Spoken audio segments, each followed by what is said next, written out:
My boyfriend didn't do anything when I passed out.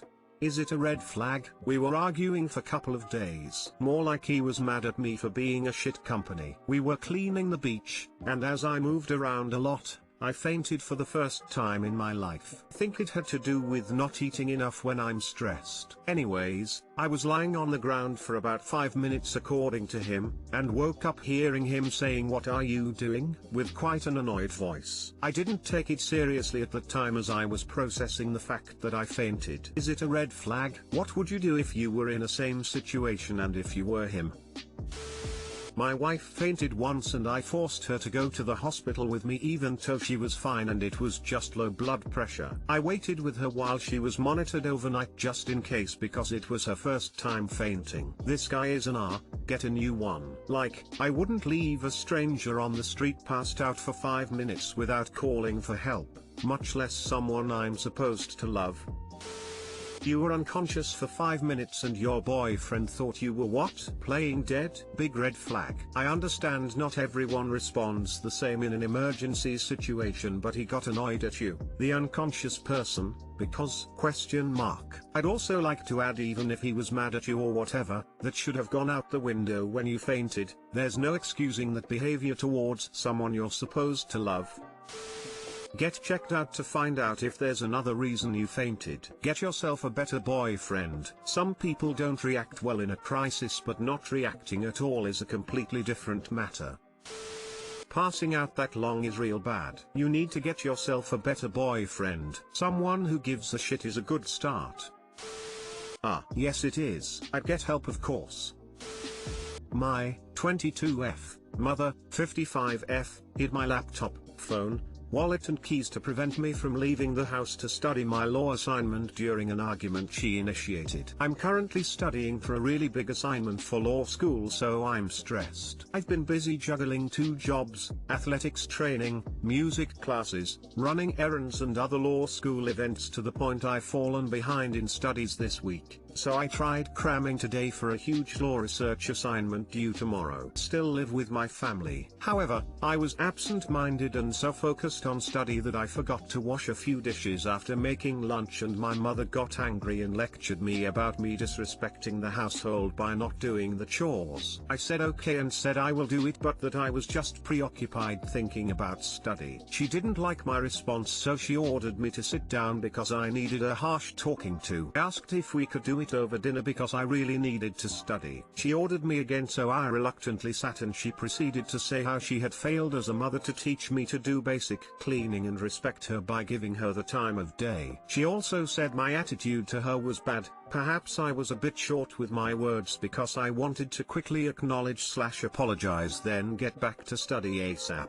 But as usual, for the next half hour she started raising her voice and lecturing me and refused to let me leave to study. I was forced to remain silent, so she basically didn't let me speak. It was infuriating listening to her say hurtful things and not being able to say anything. And I was panicking about the time too, starting to feel really impatient for being very behind in schedule. I couldn't stop thinking about my assignment and was overwhelmed by the heightened emotions. So I excused myself to go to my room to study, and she yelled no, but I continued walking and she followed me into my room. She screamed saying I'm not allowed to leave her while she's lecturing me. I was overwhelmed, saying I need space, and she refused. Her raised voice put me in a scared flight mode, so I started to cry and raise my voice too, asking her to leave my room. Again, she refused, so instead, I said I needed air, so I'm going for a walk and will study at the nearby park. While I was getting changed out of my pajamas, she grabbed my laptop,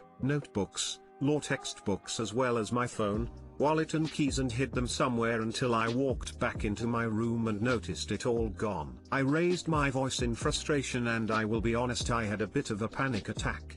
Freaking out about how I really needed to do my assignment and fearing failing a unit I couldn't fail to become a lawyer. I cried so much because I was so stressed. The law assignment was due tomorrow and I hadn't started. Usually I can handle cramming, but I crumbled badly and felt so overwhelmed, and she refused to leave me, following my every step and yelling into my ear to get my attention, and I'm just pacing around sobbing or screaming back for my keys and laptop at least. We exchanged a lot of harsh words this and I felt so trapped. As usual it gets twisted around that I don't love her and she ran off sobbing and refused to give anything back to me and said if I can't study and potentially fail my assignment, worth 50%, I just have to deal with it. My mother has always been like this, but today was the worst ever experience I had of her because this was also the worst amount of stress/pressure I had ever felt while in law school, which is incredibly stressful and had thought I had a good grasp of until today. She eventually gave my things back and is now ranting to my father. I'm sitting typing this out in my room right now during a short study break and I'm feeling so overwhelmed. I was already stressed by the assignment and now I'm just in such a terrible headspace to complete it. I don't know what to do. Edit, I just want to say my mother is not always like this. Besides these emotional moments, she's a top-notch queen mother. She gave up her high-level career to be a stay-at-home mother to cook/clean and be the first person I turn to for great life advice. She's made it her life to be there for the family. Family is incredibly important to her. She knows I do a lot, so most of the time she's very willing to support me emotionally and financially even. She's a very kind,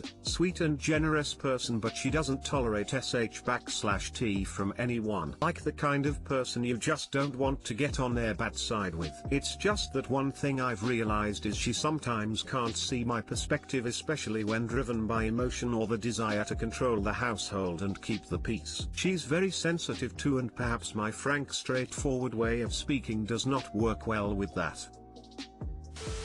Family is incredibly important to her. Sounds like obedience is more important to her. Having a child does not mean having a slave that gets to be your emotional punching bag for life either. She doesn't get to just verbally abuse you for hours and you don't have to take it. Honestly, you say she's a good mother, but all I see is deep-seated narcissism.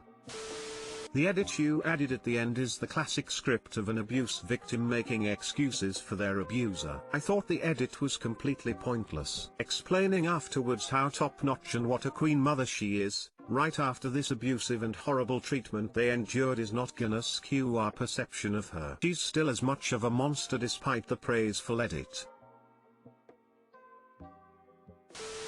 Doesn't matter if she's a top-notch mother the other 99% of the time, what she did was abusive. She stole your things, sabotaged your schooling, and prevented you from leaving the situation. Don't defend her. It's time to get out of there. You can't live in a climate of fear worrying about the next time she's displeased over something arbitrary. Yup, she failed as a mother if she truly believes taking away a grown adult's belongings, jeopardizing their education, and trying to block them from leaving is an appropriate reaction to incomplete dishwashing.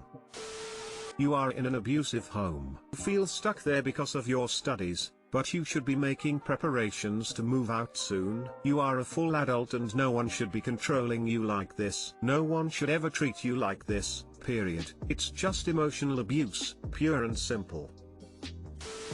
So posted a complaint about me to Reddit. Do I bring up that I realize it's them? Update, I told him I found it and we talked. On mobile, sorry for formatting problems. My so and I both use Reddit. We've talked about it before, but have never shared screen names. Last night, he posted a question on a non-relationship sub and made some comments about some behaviors of mine that he's unhappy with. The post has gotten pretty big, and it didn't take much digging on his history, like, maybe posts from the past 6 months, to figure out it was him. His complaints are not something that have ever been brought up between us. Generally I probably wouldn't think the complaints were all that serious, but I have anxiety issues. And now I'm reading into his comments pretty heavily. Do I bring up with him that I know that the post was his? It's bothering you, so yes, you have to bring it up. I stumbled upon your Reddit post. Can we talk about it? See what he says? I would bring it up. You're going to think about it forever if you don't. I think.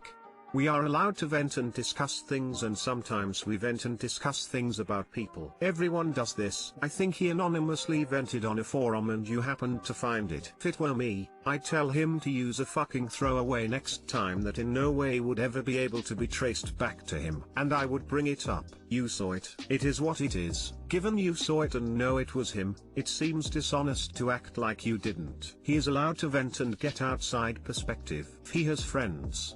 He complains about you to them sometimes, just like you probably do to your friends. And that is okay. It is human. It is the same thing, just anonymously and to strangers.